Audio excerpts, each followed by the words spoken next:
घोषं विजयाय कृण्महि विजेशकृदिन्द्र इवानवब्रवोऽस्माकं मन्यो अधिपा भवेह प्रियन्ते नामतः रे गृणीमति विद्मातमुत्सञ्जत आबभूथा आभूत्यातः जावज्रताय कथहो बिभर्ष विभूत उत्तरम् कृत्वा नो मन्योतः मेद्येधि महाधनस्य पुरुहूत संसृजी संसृष्टं धनमुभयं तमाकृतमस्मभ्यं दत्तां वरुणश्च मन्युः भियं दधाना हृदयेषु शत्रवपराजितातो अपनिलयन्ताम् ॐ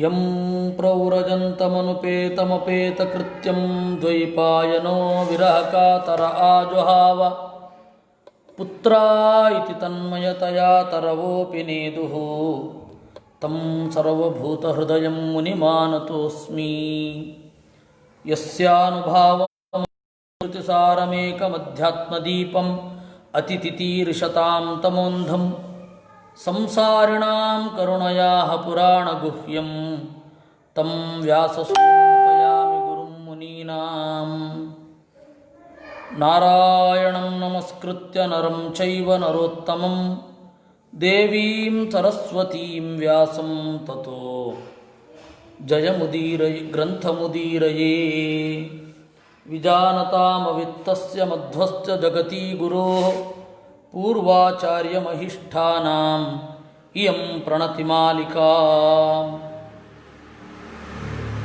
ವೇದ ಅನ್ನೋದು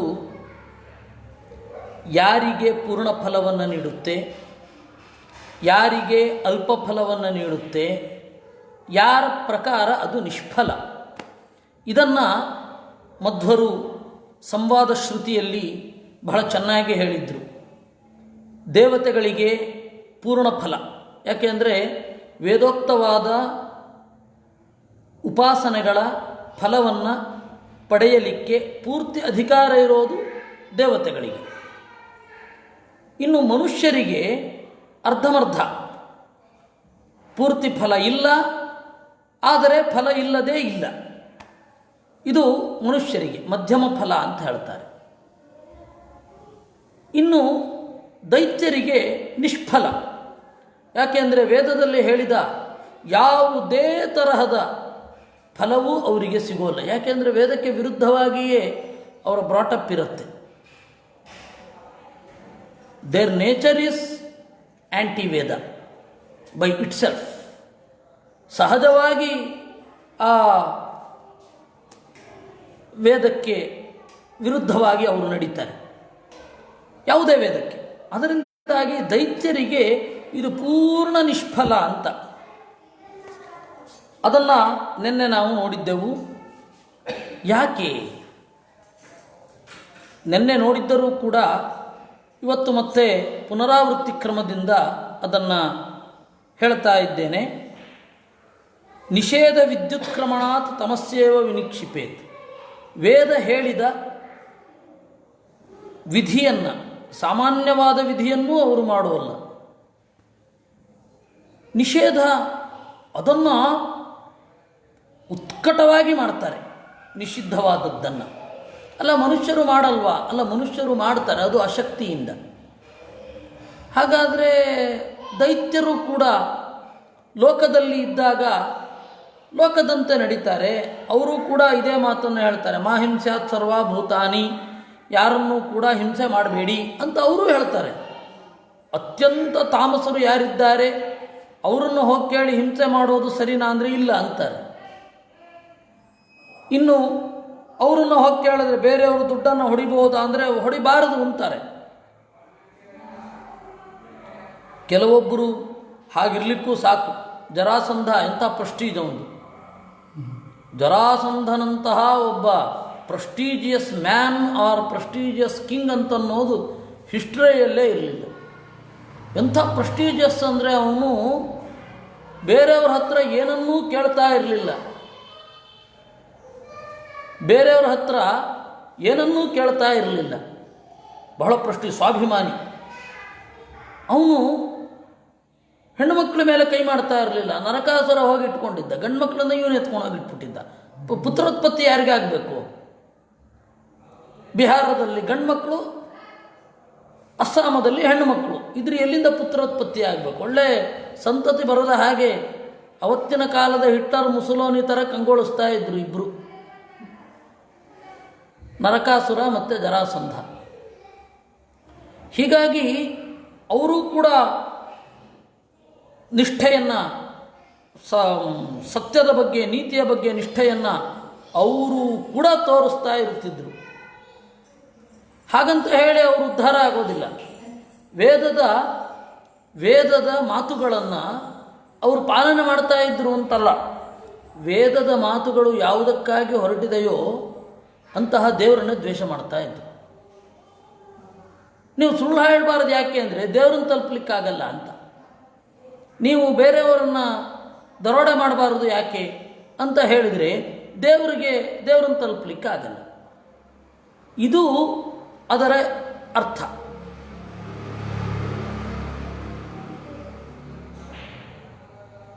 ಅದರಿಂದಾಗಿ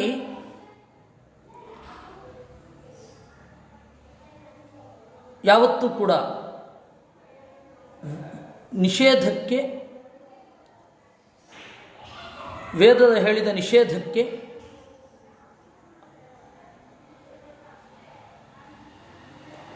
ಜರಾಸಂಧಾದಿಗಳು ವಿರುದ್ಧವಾಗಿ ಇದ್ದರು.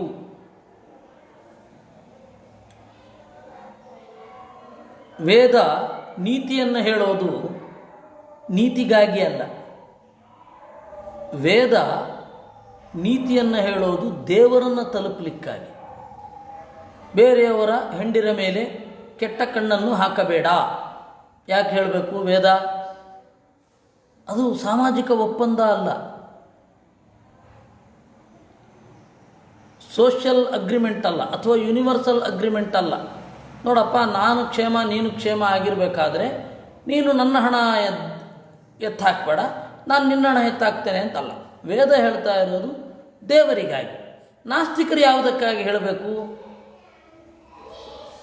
ಒಂದೊಮ್ಮೆ ವೇದದಲ್ಲಿ ಹೇಳಿದ ಆ ತರಹದ ವಿಚಾರಗಳನ್ನು ನಾಸ್ತಿಕರು ಅನುಸರಣೆ ಮಾಡಿದರೂ ಕೂಡ ಅದು ಏಕಾಗಿ ಅವರ ಒಳಿತಿಗಾಗಿ. ಆದರೆ ಅದು ಅವರು ವೇದಕ್ಕೆ ವಿರುದ್ಧವಾಗಿ ನಡೆದಂತೆಯೇ ಆಯಿತು. ಯಾಕೆಂದರೆ ಈ ನೀತಿ ಅನ್ನೋದು ದೇವರನ್ನು ತೋರುವ ದಾರಿ ಅಂತ ಅವರು ಅಂದುಕೊಂಡಿಲ್ಲ. ಈ ರೀತಿ ವೇದ ಅನ್ನೋದು ಅಸುರರಿಗೆ ಯಾವ ಪ್ರಯೋಜನವೂ ಇಲ್ಲ, ಅವರ ಪ್ರಕಾರ ನಿಷ್ಫಲ. ದೇವತೆಗಳಿಗೆ ಪೂರ್ತಿ ಸಫಲ, ಮನುಷ್ಯರಿಗೆ ಮಧ್ಯಮ ಫಲ. ಯಾಕೆಂದರೆ ಎಷ್ಟೋ ರಹಸ್ಯಗಳನ್ನು ವೇದ ಹೇಳಿಬಿಟ್ಟು ಇದನ್ನು ನೀವು ಉಪಾಸನೆ ಮಾಡಲಿಕ್ಕೇನೂ ಇಲ್ಲ ಇದರಲ್ಲಿ ಅಂತ ಹೇಳಿಬಿಡ್ತಾರೆ. ನೀವು ತಿಳ್ಕೊಳ್ಬೇಕಷ್ಟೇ. ಈಗ ಮಧುವಿದ್ಯೆ ಅಂತ ಇದೆ. ಮಧುವಿದ್ಯೆಯನ್ನು ಉಪಾಸನೆ ಮಾಡುವವರು ದೇವತಾ ಪದವಿಯನ್ನು ಹೊಂದುತ್ತಾರೆ ಅಂತ ಉಂಟು. ಮನುಷ್ಯೋತ್ತಮರು ಉಪಾಸನೆ ಮಾಡಿದ್ರೂ ಕೂಡ ದೇವತಾ ಪದವಿಯನ್ನು ಹೊಂದಲಿಕ್ಕಾಗಲ್ಲ. ಮತ್ತೇನು, ಇಲ್ಲಿ ಉತ್ಕಟವಾದ ಸುಖವನ್ನು ಅನುಭವಿಸಬಹುದು ಅವರಷ್ಟೇ. ಹೀಗಾಗಿ ಮನುಷ್ಯರಿಗೆ ಅದು ಮಧ್ಯಮ ಫಲ, ಪೂರ್ತಿ ಫಲವನ್ನೇನು ಕೊಡೋದಿಲ್ಲ. ಇಷ್ಟನ್ನು ನಾವು ನಿನ್ನೆ ಟ್ರಾಫಿಕ್ಕಿನ ಮಧ್ಯದಲ್ಲಿ ನೋಡಿದ್ದೇವೆ. ಬುದ್ಧ ಇನ್ ಟ್ರಾಫಿಕ್ ಅಂತ ಹೇಳೋ ಒಂದು ಫಿಲ್ಮ್ ಬಂದಿದೆ, ಅದು ಕಮ್ಯುನಿಸಮ್ನ ಬಗ್ಗೆ. ಆದರೆ ನಾವು ವ್ಯಾಸ ಇನ್ ಟ್ರಾಫಿಕ್ಕಿನಲ್ಲಿ ಒಂದು 20 ನಿಮಿಷ ನೋಡಿದ್ದೆವು. ಎಷ್ಟೋ ಭಾವನೆಗಳನ್ನು ಕನ್ವೆ ಮಾಡಲಿಕ್ಕೆ ಆಗಲಿಲ್ಲ, ಪರಿಸ್ಥಿತಿಯ ಒತ್ತಡ ಇದ್ದದ್ದರಿಂದ. ಇದು ವಸ್ತುತಃ ಈ ಮಾತು ಏನಿದೆ, ದೇವತೆಗಳಿಗೆ ಪೂರ್ಣ ಫಲ ವೇದದಿಂದ, ದೈತ್ಯರಿಗೆ ನಿಷ್ಫಲ, ಮನುಷ್ಯರಿಗೆ ಮಧ್ಯಮ ಫಲ ಅನ್ನೋದು ಇಡೀ ಪ್ರಪಂಚವನ್ನು ಸುತ್ತಾಡಿಕೊಂಡು ಬರುವಂತಹ ಮಾತು. ಅದು ನಿಷೇಧ ವಿದ್ಯುತ್ ಕ್ರಮಣಾತ್ ಅಂತ ಕಾರಣಗಳನ್ನು ಹೇಳ್ತಾ ಇದ್ದಾರೆ. ಅದು ಇಡೀ ಪ್ರಪಂಚವನ್ನು ವಾಂಗ್ಮಯದಿಂದ ಏನು ಫಲ, ಒಂದು ವೇದವನ್ನು ಕೇಳಿದಾಗ, ಅರ್ಥಾನುಸಂಧಾನ ಮಾಡಿದಾಗ, ಉಪಾಸನೆ ಮಾಡಿದಾಗ ಏನು ಫಲ, ಯಾರ್ಯಾರು ಯಾವ ಯಾವ ಫಲವನ್ನು ಪಡಿತಾ ಇದ್ದಾರೆ, ಈ ಎಲ್ಲ ಸಂಗತಿಗಳ ಮೇಲೂ ಕೂಡ ಇದರ ಪರಿಭ್ರಮಣೆ ಅನ್ನೋದಿದೆ. ಬೈಬಲ್ ಪಾರಾಯಣ ಇಲ್ಲ, ರಾಮಾಯಣ ಪಾರಾಯಣ ಉಂಟು, ಮಹಾಭಾರತ ಪಾರಾಯಣ ಉಂಟು. ನಿಮಗೊಂದು ಸಂಗತಿ ಹೇಳಬೇಕು, ಈ ಹಳೆ ತಾಡವಾಲೆಗಳಲ್ಲಿ ರಾಮಾಯಣ ಬರೀ ಅಂತ ರಾಮಾಯಣ ಇರುತ್ತೆ. ನೀವು ಕಡೆಯಲ್ಲಿ ನೋಡಿದರೆ ನಾನು ಈ ತರಹ ಒಂದು ತಪ್ಪು ಮಾಡಿದೆ, ನಮ್ಮ ಗುರುಗಳು ಹೇಳಿದ್ರು, ನಮ್ಮ ಗುರುಗಳು ಈ ತಪ್ಪಿಗೆ ಪರಿಮಾರ್ಜನೆ ಅಂತ ಹೇಳಿ ರಾಮಾಯಣ ಬರಿ ಅಂತ ಹೇಳಿದ್ರಿಂದಾಗಿ ಬರೆದಿದ್ದೇನೆ. ಯಾದೃಶಂ ಪುಸ್ತಕಂ ದೃಷ್ಟ್ವಾ ತಾದೃಶಂ ಲಿಖಿತಂ ಮುನೆ, ಯಾವ ಥರದ ಪುಸ್ತಕ ಇತ್ತೋ ಆ ತರಹ ಬರೆದಿದ್ದೇನೆ, ಇದರಲ್ಲಿ ತಪ್ಪಿದ್ರೆ ನನ್ನನ್ನು ಬೈಬೇಡಿ ಅಂತ ಹೇಳ್ತಾರೆ. ಅಂದರೆ ವಾಂಗ್ಮಯದ ಫಲ ಪಾಪ ಪರಿಹಾರ. ಆ ಪಾರಾಯಣ ನಾವು ಮಾಡ್ತಾ ಇದ್ದಾಗ ನಮ್ಮ ಮನಸ್ಸು ಶುದ್ಧ ಆಗತ್ತೆ ಅಂತನ್ನುವ ಕಾನ್ಸೆಪ್ಟೇ ಬೇರೆ ಕಡೆ ಇಲ್ಲ, ನಮ್ಮಲ್ಲಿ ಅದಿದೆ. ಅದರಿಂದಾಗಿ ಒಂದು ಮಾತಿನ ಫಲ ಏನೇನು, ಮನಸ್ಸಿನ ಶುದ್ಧಿ ಇತ್ಯಾದಿಗಳೆಲ್ಲವೂ ಕೂಡ ಅನ್ನೋದು ನಿನ್ನೆ ಹೇಳಬೇಕಿದ್ದದ್ದು. ಇನ್ನು ನಿನ್ನೆ ನಾನು ಸನ್ಯಾಸಾಶ್ರಮದ ಬಗ್ಗೆ ವಿವರಣೆ ಅಂತ, ಸನ್ಯಾಸಾಶ್ರಮ ಅನ್ನೋದಕ್ಕಿಂತ ಋಷಿಗಳ ಬಗೆಗಿನ ವಿವರಣೆ, ಬೇರೆ ಬೇರೆ ತರಹದ ಋಷಿಗಳು. ನಿನ್ನೆ ವ್ಯಗ್ರತೆಯಿಂದಾಗಿ ಸನ್ಯಾಸಾಶ್ರಮದ ಬಗೆಗಿನ ವಿವರಣೆ ಎಂದೆ, ಅದು ತಪ್ಪು. ಸನ್ಯಾಸಾಶ್ರಮದ ಬಗೆಗಿನ ವಿವರಣೆ ಅಲ್ಲ, ಋಷಿಗಳ ವಿವರಣೆ. ಯಾವ್ಯಾವ ತರಹದ ಋಷಿಗಳಿದ್ದಾರೆ, ಯಾಕೆ ಅಂದರೆ ಈ ಶ್ಲೋಕದಲ್ಲಿ ಹೀಗುಂಟು, ಸಫಲಂ ಪತಂತಿ ನಪತಂತಿ ಬಂಧನಾ ಆದ ಮೇಲೆ ಈ ಹಿಂದೆ ಅನುಯಯುರತ್ರ ಹಂಸಕುಲಗೀತ ಪರಂಪರೆಯ ಅಂತಿದೆ. ಹಂಸಕುಲಗೀತ ಪರಂಪರೆಯ, ಹಂಸರು ಅಂತಂದರೆ ಋಷಿಗಳು, ಹಂಸರು ಅಂತಂದರೆ ಸನ್ಯಾಸಿಗಳು. ನಮಗೆ ಸನ್ಯಾಸಿಗಳು 4 ತರಹದವರು ಗೊತ್ತು, ಅದನ್ನು ನಿನ್ನೆ ನಾವು ನೋಡಿದ್ದೆವು. ಹಂಸ ಅಂದರೆ ಸನ್ಯಾಸಿಗಳಲ್ಲೇ ಒಂದು ಭಾಗ. ಕುಟೀಚಕ, ಬಹುಧ, ಹಂಸ, ಪರಮಹಂಸ ಅಥವಾ ಕುಟೀಚಕ, ಆಮೇಲೆ ಬಹುಧ, ತ್ರಿದಂಡಿ, ಪರಮಹಂಸ ಅಂತ ಈ ತರಹದ ಬೇರೆ ಬೇರೆ ಪದ್ಧತಿಗಳಿದೆ. ವಸ್ತುತಃ ಸನ್ಯಾಸದಲ್ಲಿ ದಶನಾಮಿ ಸಂಪ್ರದಾಯ ಇದೆ. ಸನ್ಯಾಸವನ್ನು ತೆಗೆದುಕೊಳ್ಳುವವರು 10 ನಾಮಗಳನ್ನು ಇಟ್ಕೊಳ್ಬಹುದು. ತೀರ್ಥ, ಪುರಿ, ಆಶ್ರಮ, ಇದು ಭಾರತಿ, ಸರಸ್ವತಿ, ಆಮೇಲೆ ಇದು ದೇಶಿಕ, ಹೀಗೆ 10 ನಾಮಗಳು. ಆದರೆ ಮಧ್ವಾಚಾರ್ಯರ ಅನುಯಾಯಿಗಳಲ್ಲಿ ತೀರ್ಥ ಅನ್ನೋದು ಒಂದೇ ಬಂದಿರೋದು, ಉಳಿದದ್ದು ಇಟ್ಕೊಳ್ಬಾರದು ಅಂತಲ್ಲ, ಆದರೆ ಅದೇನೋ ಬಂದಿಲ್ಲ. ಭಾರತಿ, ಸರಸ್ವತಿ ಅಂತೆಲ್ಲ ಇಟ್ಕೊಳ್ತಾರೆ, ದೇಶಿಕ, ಪುರಿ ಅಂತೆಲ್ಲ. ಅದು ಆ ಸನ್ಯಾಸಾಶ್ರಮದ ಕಡೆಯದ ಸಂಪ್ರದಾಯ. ದಶನಾಮಿ ಪದ್ಧತಿ ಅಂತ ಅದನ್ನು ಕರೀತಾರೆ. ಇರಲಿ, ನಾವು ತೀರ್ಥ ಮಾತ್ರ ಇಟ್ಕೊಂಡಿದ್ದೇವೆ. ಮುನಿಗಳು ಎಷ್ಟು ಜನ? ಪರಮಹಂಸರು ಅಂತಂದರೆ ಮುನಿಗಳು. ಯಾಕೆ? ದೇವರ ಕಡೆಗೆ, ದೇವರ ಬಗೆಗೆ ಯಾರು ತಿಳಿಯಾಗಿ ಶುದ್ಧರಾಗಿ ಇರ್ತಾರೆ ಅವರು ಪರಮಹಂಸರು. ಪರಮೇ ಪರಮಾತ್ಮನಿ ಹಂಸವತ್ತು ಯೇ ವರ್ತಂತೆ ತೇ ಪರಮಹಂಸ. ಪರಮಾತ್ಮನಲ್ಲಿ ಶುದ್ಧರಾಗಿ ಯಾರಿರ್ತಾರೆ, ಅದು ಕೇವಲ ಸನ್ಯಾಸಿಗಳೇ ಆಗಬೇಕು ಅಂತ ಇಲ್ಲ. ಅದರಿಂದ ಯಾಕೆಂದರೆ ದುರ್ಯೋಧನನ ಫ್ರೆಂಡ್ ಒಬ್ಬ ಇದ್ದ, ಚಾರ್ವಾಕ ಅಂತ. ಅವನು ತ್ರಿದಂಡಿ ಸನ್ಯಾಸಿ, ದೇವರನ್ನು ಅವನಷ್ಟು ದ್ವೇಷ ಮಾಡ್ತಾ ಇದ್ದ, ನಿನ್ನೊಬ್ಬ ಇಲ್ಲ. ಚಾರ್ವಾಕ ಅಂತ ಅವನ ಹೆಸರು. ರಕ್ಷಸ್ತ್ರಿದಂಡಿ ಯತಿರೇವ ಭೂತ್ವ ಅಂತಾರೆ.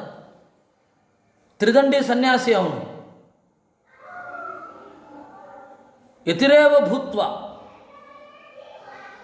ಯತಿಯಾಗ್ಬಿಟ್ಟಿದ್ದ. ದುರ್ಯೋಧನನ ಗೆಳೆಯ. ನಮಗೆ ಈಗೀಗ ಗೊತ್ತಾಗ್ತಾ ಇದೆಯಲ್ಲ ಪ್ರಗತಿಪರ ಸ್ವಾಮಿಗಳು ಅಂತ. ಹಾಗೆ ತ್ರಿದಂಡಿ ಅವನು ದೇವರನ್ನು ಉತ್ಕಟವಾಗಿ ದ್ವೇಷ ಮಾಡ್ತಾ ಇದ್ದ. ನಾಸ್ತಿಕರಾಗಿರ್ತಾರೆ ಮಾರ್ಯಾರ, ಅವ್ರಿಗೆ ಸನ್ಯಾಸ ಯಾಕೋ ದೇವರಿಗೆ ಗೊತ್ತು. ನಾಸ್ತಿಕರು ನಾವು ಪ್ರಗತಿಗಾಮಿಗಳು, ಅದರಿಂದಾಗಿ ಭಾರತೀಯತೆಯನ್ನು ಒಪ್ಪಲ್ಲ, ಈ ನೆಲದ ಮೂಲ ಮಣ್ಣನ್ನು ಎತ್ತಿ ಹಿಡಿತೇವೆ ಅಂತಾರೆ. ಆದರೆ ಅವ್ರುಗಳೆಲ್ಲ ಸನ್ಯಾಸ ತಗೊಂಡಿರ್ತಾರೆ. ಸನ್ಯಾಸ ಅನ್ನೋದು ವೈದಿಕ. ಸನ್ಯಾಸ ತಗೊಂಡು ನಾನು ವೈದಿಕ ಪರಂಪರೆಯನ್ನು ವಿರೋಧಿಸ್ತೇನೆ ಅಂತಾರೆ. ಇದು ಏನು ಅಂತ ಅರ್ಥ ಆಗಲ್ಲ. ಬಹಳ ವಿಚಿತ್ರ ಪ್ರಾಣಿಗಳು. ಅವರನ್ನು ದೇವರೇ ರಕ್ಷಣೆ ಮಾಡಬೇಕು. ಸರಿ, ಮುನಿಗಳು ಯಾರ್ಯಾರಿದ್ದಾರೆ? ಇದನ್ನು ಗರುಡ ಕೇಳಿದ ಅಂತೆ ಪ್ರಶ್ನೆಯನ್ನು. ಯಾರಿಗೆ? ದೇವರಿಗೆ. ಪ್ರಾಯ ಗರುಡ ಪುರಾಣದಲ್ಲಿ ಇರಬೇಕಾದ ಭಾಗ ಇವತ್ತು ಸಿಗಲ್ಲ ನಮಗೆ. ನಮಗೆ ಗರುಡ ಪುರಾಣ ಅಂತಂದರೆ ಪ್ರೇತಕಾಂಡ ಮಾತ್ರ ಅಂತ. ಅದು ಪ್ರೇತಕಾಂಡವೂ ಅಲ್ಲ. ಒಂದು ಶೇಷ ಅನ್ನುವವನು ಬರೆದ 13 ಅಧ್ಯಾಯದ ಪುಸ್ತಕ ಒಂದಿದೆ. ಅದನ್ನೆಲ್ಲರೂ ಉಪನ್ಯಾಸ ಮಾಡಿಬಿಡ್ತಾರೆ. ಅದು ಗರುಡ ಪುರಾಣದ ಸಂಗ್ರಹವೇ ವಿನಃ ಗರುಡ ಪುರಾಣ ಅಲ್ಲ. ಅದು ಗರುಡ ಪುರಾಣದ ಸಂಗ್ರಹ, ಗರುಡ ಪುರಾಣ ಅಲ್ಲ. ಸರಿ, ಗರುಡ ಪುರಾಣದಲ್ಲಿ 3 ಉಂಟು: ಆಚಾರಕಾಂಡ, ನೀತಿಕಾಂಡ, ಪ್ರೇತಕಾಂಡ ಅಂತ. ಪ್ರೇತಕಾಂಡ ಇವತ್ತು ಹೇಳಿಸೋದಕ್ಕಿಂತ ತೈತ್ತಿರೀಯ ಆರಣ್ಯಕದಲ್ಲಿ ಬರುವ ಕ್ರಿಯೆಯಲ್ಲಿ ಬಳಸುವ ಮಂತ್ರಗಳ ಅರ್ಥವನ್ನು ಕೇಳಿಕೊಂಡ್ರೆ ಬಹಳ ಒಳ್ಳೆಯದು. ಯಾಕೆಂದರೆ ಆ ವೇದೋಕ್ತ ಶವಸಂಸ್ಕಾರ ಪ್ರಕ್ರಿಯೆ ಏನಿದೆ, ಆ ವೇದೋಕ್ತ ಶವಸಂಸ್ಕಾರ ಪ್ರಕ್ರಿಯೆ ಮತ್ತು ಅದರ 10 ದಿನದ ಆಚೆ ಈಚೆ ಏನು ಮಂತ್ರಗಳಿದೆ ಅದರ ಅರ್ಥವನ್ನು ತಿಳಿದುಕೊಂಡ್ರೆ ಬಹಳ ಭಕ್ತಿ ಬರುತ್ತೆ, ಆ ಉತ್ಕಟವಾದ ಶ್ರದ್ಧೆ ಬರುತ್ತೆ. ಅದು ಎಲ್ಲರಿಗೂ ಹೇಳಬೇಕು. ಇಂಥವ್ರ ಅಧಿಕಾರ ಇಲ್ಲ ಅಂತ ಏನು ಪ್ರಶ್ನೆಯೇ ಇಲ್ಲ. ವೇದವನ್ನು ಯಾರು ತಿಳ್ಕೊಳ್ಳಿಕ್ಕೆ ಬಯಸ್ತಾರೆ ಎಲ್ಲರಿಗೂ ಅಧಿಕಾರ ಇದೆ. ಅದನ್ನು ತಿಳ್ಕೊಳ್ಬೇಕು. ಅದು ತಿಳ್ಕೊಂಡ್ರೆ ಒಳ್ಳೆಯದು. ಯಾಕೆಂದರೆ ನಾವು ಏನು ಮಾಡ್ತಾ ಇದ್ದೀವಿ ಅಂತ ತಿಳಿಯುತ್ತೆ. ಯಾಕೆಂದರೆ ಎಷ್ಟೋ ಕಡೆ ಮೃತನಾದ ವ್ಯಕ್ತಿಯನ್ನು ಸಂತೈಸೋದಿದೆ. ನಿನ್ನನ್ನು ಸುಡ್ತಾ ಇದ್ದೀನಿ ಅಂತ ಅಂದ್ಕೊಳ್ಬೇಡಪ್ಪ, ನಿನ್ನ ದೇಹ ಸುಡ್ತಾ ಇದ್ದೀನಿ. ಮತ್ತು ಈ ದೇಹ ಸುಡ್ತಾ ಇರೋದ್ರಿಂದಾಗಿ ವಿಪರೀತ ಸಂತಾಪವನ್ನು ಅನುಭವಿಸಬೇಡ, ಯಾಕೆಂದರೆ ದೇಹ ಬೇರೆ ನೀನು ಬೇರೆ. ಹೀಗೆಲ್ಲ ಸಾಂತ್ವನ ಇದೆ.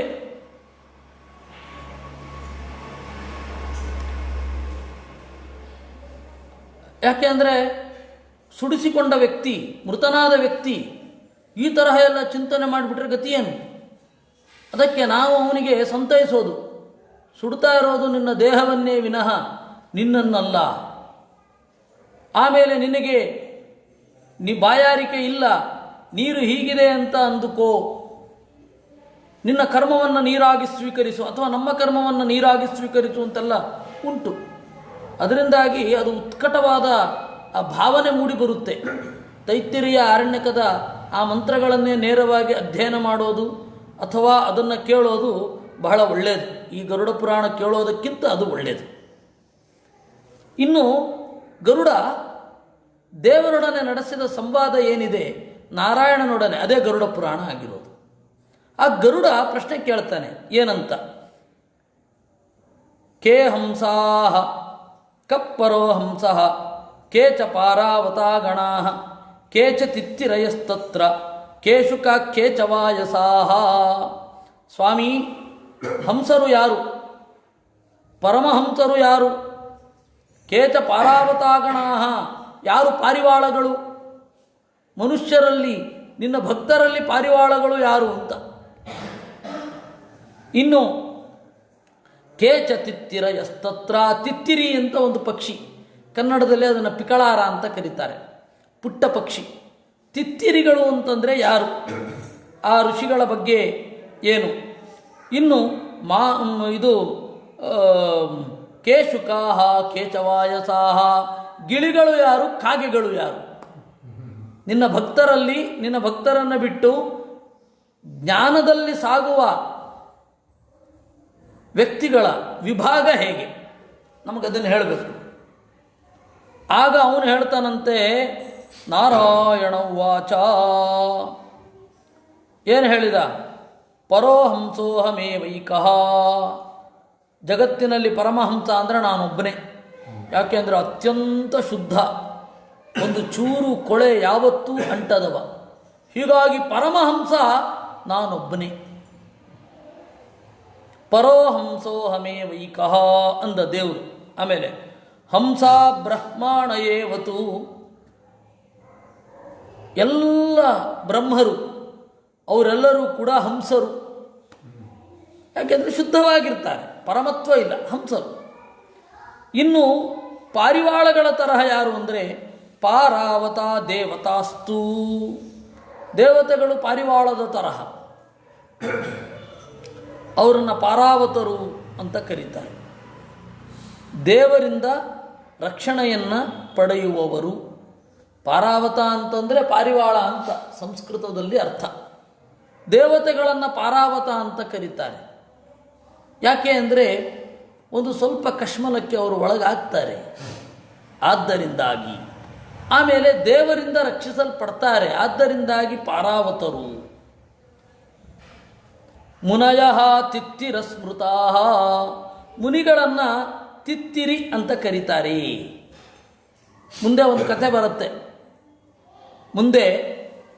ಬರುತ್ತೆ. ಏನು, ಯಾಜ್ಞವಲ್ಕ್ಯರು ವೈಶಂಪಾಯನರ ಶಿಷ್ಯರಾಗಿ ಇದ್ದರು. ವೈಶಂಪಾಯನರು ಹೇಳಿದ್ರು, ನನಗೆ ಯಾವುದೋ ಒಂದು ನಿಮಿತ್ತದಿಂದ ಬ್ರಹ್ಮಹತ್ಯೆಗೆ ಸಮಾನವಾದ ಪಾಪ ಬಂದಿದೆ, ಅದರಿಂದಾಗಿ ನೀವೆಲ್ಲರೂ ಜಪ ಮಾಡಿ ನನಗಾಗಿ ಅಂತ.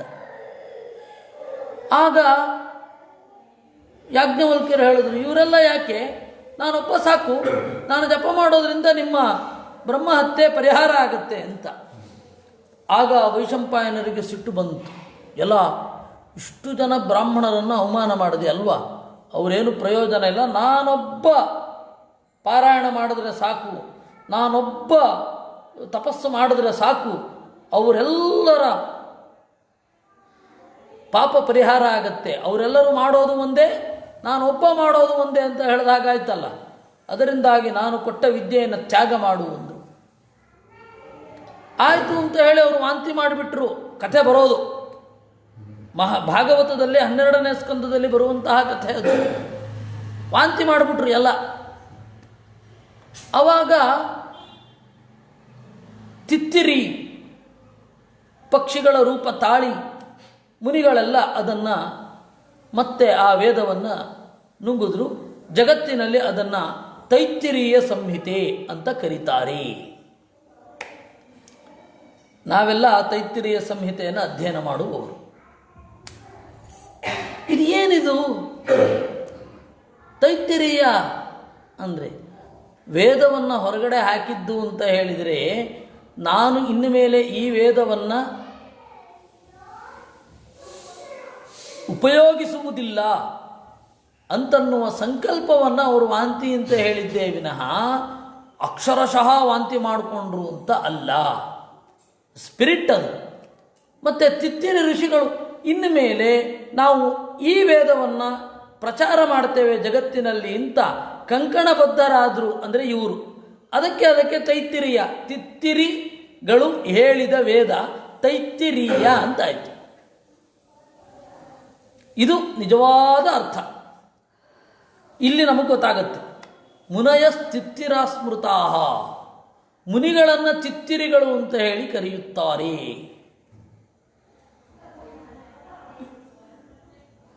ಅವಾಗೇನಾಯಿತು, ಯಾಜ್ಞವಲ್ಕ್ಯರು ತಪಸ್ಸು ಮಾಡಿದ್ರು. ವಿದ್ಯೆಯನ್ನು ಬಿಟ್ಟ ಮೇಲೆ ಸೂರ್ಯ ಬಂದು ಉಪದೇಶ ಮಾಡಿದ. ಅದಕ್ಕೆ ವಾಜಸನೇಯ ಅಂತ ಅದಕ್ಕೆ ಹೇಳ್ತಾರೆ. ವಾಜಸನೇಯ ಸಂಹಿತ. ಆಮೇಲೆ ಏನಾಯಿತು, ಎರಡು ವಿಭಾಗ ಆಯಿತು, ಶುಕ್ಲ ಯಜುರ್ವೇದ ಮತ್ತು ಕೃಷ್ಣ ಯಜುರ್ವೇದ. ಅದೇನದು, ಇವರು ಇಂಗ್ಲೀಷಿನಲ್ಲಿ ಕೆಟ್ಟದಾಗಿ ಟ್ರಾನ್ಸ್ಲೇಷನ್ ಮಾಡ್ತಾರೆ. ಏನಂತ, ವೈಟ್ ಯಜುರ್ವೇದ, ಬ್ಲ್ಯಾಕ್ ಯಜುರ್ವೇದ ಅಂತ. ಹಾಗಲ್ಲ ಅರ್ಥ. ಶುಕ್ಲ ಅಂತಂದರೆ ಬ್ರಾಹ್ಮಣ ಭಾಗವಿಲ್ಲದ ವೇದ. ಬ್ರಾಹ್ಮಣ ಅಂತಂದರೆ, ಬ್ರಾಹ್ಮಣ ಅಂದ್ರೆ ಏನು ಗೊತ್ತಾ, ಯಜ್ಞವನ್ನು ಹೀಗೆ ನಡೆಸಬೇಕು ಅಂತ ಹೇಳುವ ವೇದದ ಭಾಗ, ಅದು ಬ್ರಾಹ್ಮಣ. ಬ್ರಾಹ್ಮಣ ಭಾಗವಿಲ್ಲದ ವೇದ ಶುಕ್ಲ ಯಜುರ್ವೇದ. ಅಂದರೆ ಮಿಕ್ಸಡ್ ಅಲ್ಲ, ಅದು ಮಿಕ್ಸಪ್ ಆಗಿಲ್ಲ. ಕೃಷ್ಣ ಯಜುರ್ವೇದ ಅಂದರೆ ಮಿಶ್ರಣ. ಅಲ್ಲಿ ಮಂತ್ರಗಳನ್ನು ಹೇಳ್ತಾರೆ, ಆ ಮಂತ್ರಗಳನ್ನು ಹೇಗೆ ವಿನಿಯೋಗಿಸಬೇಕು ಅಂತಲೂ ಅಲ್ಲೇ ಹೇಳಿಬಿಡ್ತಾರೆ. ಹೀಗಾಗಿ ಶುಕ್ಲ ಯಜುರ್ವೇದ ಕೃಷ್ಣ ಯಜುರ್ವೇದ ಅಂತ ಅನ್ನೋದು. ಆಮೇಲೆ ಒಂದು ಅವ್ಯವಸ್ಥೆ ಆಗಿದೆ. ಶುಕ್ಲ ಯಜುರ್ವೇದ ಅಂತಂದರೆ ಏನೋ ಅಪರಾಧ ಮಾಡಿದ ಹಾಗೆ ಅಂತ. ಶುಕ್ಲ ಯಜುರ್ವೇದ ಅಂತ ಹೇಳಿದರೆ ಏನೋ ಅಪರಾಧ ಮಾಡಿದ ಹಾಗೆ. ಕೃಷ್ಣ ಯಜುರ್ವೇದ ಅಂದರೆ ನಾರ್ಮಲ್ ಅಂತ, ಆ ರೀತಿ. ಹಾಗಿಲ್ಲ ಅಲ್ಲಿ. ಆಮೇಲೆ ಅದು ಬಹಳ ತಪ್ಪು ತಿಳುವಳಿಕೆಗೆ ಕಾರಣ ಆಯಿತು. ಯಾಕೆಂದರೆ ಯಾರು ವೇದ ಓದಿದ್ರೆ ತಾನೆ, ವೇದ ಓದೋ ಪದ್ಧತಿನೇ ಇಲ್ಲ, ಅದು ನಮಗೆ ದೂರ.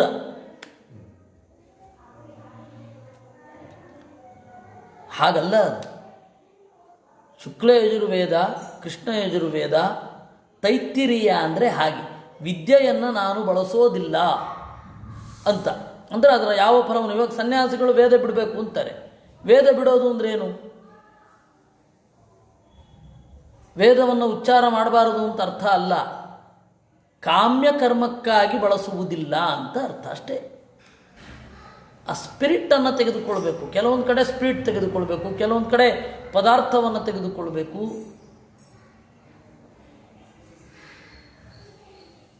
ಎಲ್ಲ ಕಡೆ ಉಂಟು. ಎಲ್ಲ ಕಡೆ ಸ್ಪಿರಿಟನ್ನು ತೆಗೆದುಕೊಳ್ಳುವ ಜಾಗ ಯಾವುದು? ವರ್ಬಲ್ ಮೀನಿಂಗನ್ನು, ಲೆಕ್ಸಿಕನ್ ಮೀನಿಂಗನ್ನು ಎಲ್ಲಿ ತೆಗೆದುಕೊಳ್ಬೇಕು ಅನ್ನೋದು ಎಲ್ಲ ಕಡೆ ಸಮಾನ. ಆದರೂ ಅದು ಯಾಕೋ ನಮ್ಮ ಜನಕ್ಕೆ ತಗೊಂಡ್ರೆ ವಿಪರೀತವಾಗಿ ತಗೊಳ್ಳೋದು. ಕೆಲವೊಮ್ಮೆ ಎಲ್ಲ ಕಡೆ ಸ್ಪಿರಿಟ್ ತಗೊಳ್ತಾ ಹೋಗೋದು. ಹನುಮಂತ ಸಮುದ್ರ ಹಾರಿದ ಅಂದ್ರೆ ಏನು, ಆ ಊರಿನ ಕೆರೆಗೆ ಸಮುದ್ರ ಅಂತ ಹೆಸರಿತ್ತು ಅಂತ ಹೇಳೋರು ಕೆಲವರು. ಇನ್ನು ಕೆಲವರು ಈ ತರಹದ ಮಾತುಗಳಿಗೂ ವಿಪರೀತ ಅರ್ಥವನ್ನು ಹಚ್ಚೋರು. ಈ ಎರಡು ಎಕ್ಸ್ಟ್ರೀಮಿಸ್ಟು ಯಾವತ್ತೂ ಕೂಡ, ಎಕ್ಸ್ಟ್ರೀಮಿಸ್ಟ್ ವೇ ಅನ್ನೋದು ತೀರಾ ಸಮಸ್ಯೆ. ಇಡೀ ಭಾರತ ಅದು ಈ ಎಕ್ಸ್ಟ್ರೀಮಿಸ್ಟ್ಗಳ ಕೈನಲ್ಲಿ ಸಿಕ್ಕಾಕೊಂಡ್ಬಿಟ್ಟಿದೆ. ಅದರಿಂದಾಗಿ ಯಾರಿಗೂ ಏನೂ ಅರ್ಥ ಆಗ್ತಾ ಇಲ್ಲ.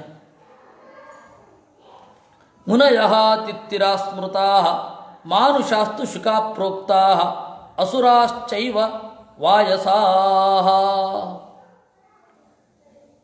ಮಾನುಷಾಹ ಚುಕಾಹ ಪ್ರೋಕ್ತಾ, ಮನುಷ್ಯರೆಲ್ಲರೂ ಗಿಳಿಗಳು, ಹೇಳಿಕೊಟ್ಟದ್ದನ್ನು ಹೇಳುವವುಗಳು.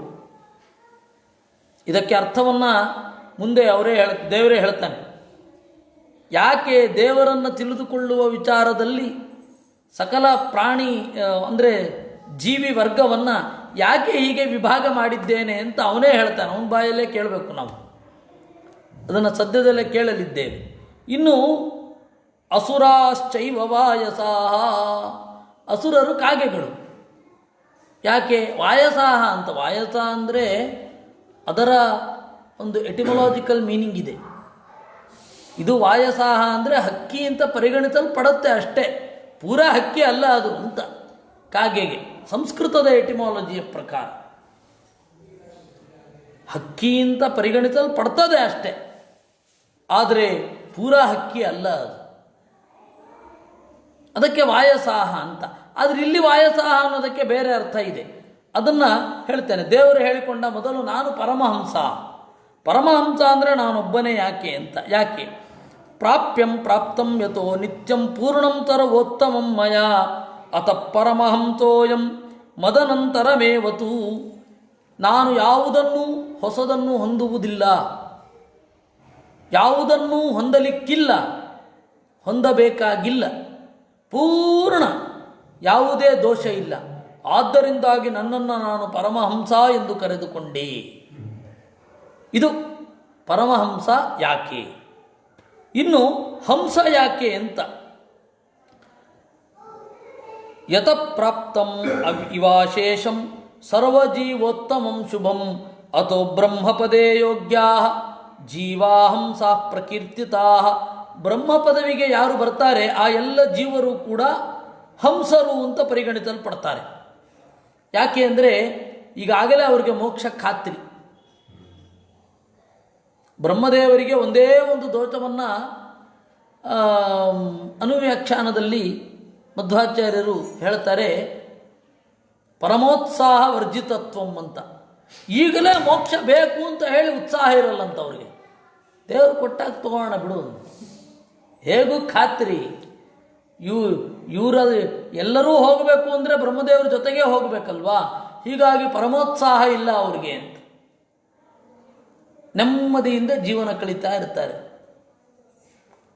When curtain call is guaranteed there is no worry ಅಂತ ಹೇಳಿ ನಾಟಕದ ಪರಿಭಾಷೆಯಲ್ಲಿ ಕರ್ಟನ್ ಕಾಲ್ ಬರುತ್ತೆ ನೋಡೋಣ ಅಂತ ಅಲ್ಲಿ ತನಕ ಕಾಯ್ತಾ ಇರ್ತಾರೆ. ಒಳ್ಳೆ ನಟರು, ನುರಿತ ನಟರು. ಇಲ್ಲ ಅಂದರೆ ನೋಡ್ಕೊಳ್ತಾ ಇರೋದು, ಡೈಲಾಗ್ ನೋಡ್ಕೊಳ್ಳೋದು ಇಷ್ಟೆಲ್ಲ ಓದಿ ಮರ್ತೋಗುತ್ತೆ. ಅಲ್ಲಿ ಪ್ರಾಂಪ್ಟರ್ ಬ್ರೇಕ್.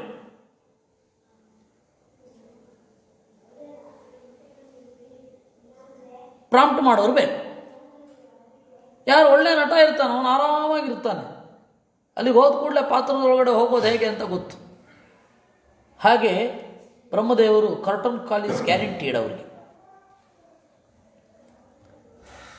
ಕರ್ಟನ್ ಕಾಲ್ ಅಂತನ್ನೋದು ಖಾತ್ರಿ, ಖಂಡಿತ ಅವರು ಪ್ರವೇಶ ಮಾಡೋದೆ. ಈ ಹಿನ್ನೆಲೆಯಲ್ಲಿ ಅವರು ಆರಾಮಾಗಿರ್ತಾರೆ. ಪ್ರಾಪ್ತಮಿವ ಅಶೇಷಂ, ಎಲ್ಲವನ್ನೂ ಅವರು ಪಡೆದಂತೆ. ಆದ್ದರಿಂದಾಗಿ ಅವರು ಏನು ಹಂಸರು.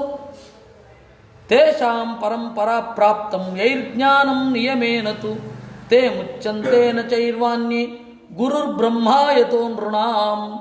ಎಲ್ಲರಿಗೂ ಗುರುಗಳು ಬ್ರಹ್ಮದೇವರೊಬ್ಬರೇ ಅಥವಾ ಬ್ರಹ್ಮದೇವರಿಗೆ ಸಮಾನರಾದವರು, ಅವರೊಬ್ಬರೇ ಗುರುಗಳು. ಉಳಿದವರು ಅವರ ಸನ್ನಿಧಾನಕ್ಕೆ ಪಾತ್ರರು ಅಷ್ಟೇ. ಅದು ಹೇಳೋದಿದ್ದರೆ, ಗುರುಗಳ ಗುಣ ಇದ್ದರೆ. ಉತ್ತಮನಾದ ಗುರು ಬಂದ ಅಂತ ಗೊತ್ತಾದರೆ ಶಿಷ್ಯರಿಗೆ ಆಯಿತು ಹೋಗಿ ಅಂತ ಹೇಳಿ ಅನುಮತಿ ಕೊಡಬೇಕಂತೆ. ಹೋಗಿ ಅವ್ರ ಹತ್ರ ಕೇಳಿ ಅಂತ ಹೇಳೋ ಅಷ್ಟು ಇರಬೇಕಂತೆ. ಆ ರೀತಿ ಗುರು ಇರಬೇಕಾದದ್ದು. ಗುರು ವೇದಾಂತದಲ್ಲಿ ಬ್ರಹ್ಮದೇವರು. ವೇದಾಂತ ಶಾಸ್ತ್ರದ ಪ್ರಕಾರ ಗುರುಗಳು ಯಾರು ಅಂದರೆ ಬ್ರಹ್ಮದೇವರು. ಅಲ್ಲ, ನಾವಿಲ್ಲಿ ಕೇಳ್ತೇವಲ್ಲ, ಅವರು ಬೊಂಬೆ ಮಾತ್ರ. ಅವರು ಇದನ್ನು ತಿಳಿದು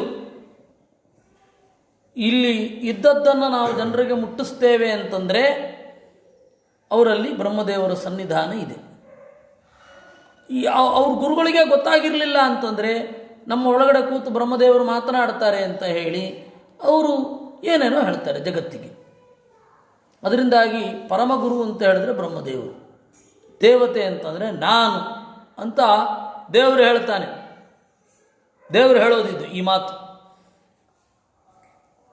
ಅದಕ್ಕಾಗಿ ಹೇಳೋದು, ಗುರುರ್ ಬ್ರಹ್ಮ ಯತೋ ನೃಣಾಂ ದೈವತಂ ತ್ವಹಮೇವೈಕೋ ಮಾಮ ವಿತ್ವಾ ನ ಮುಚ್ಯತೆ.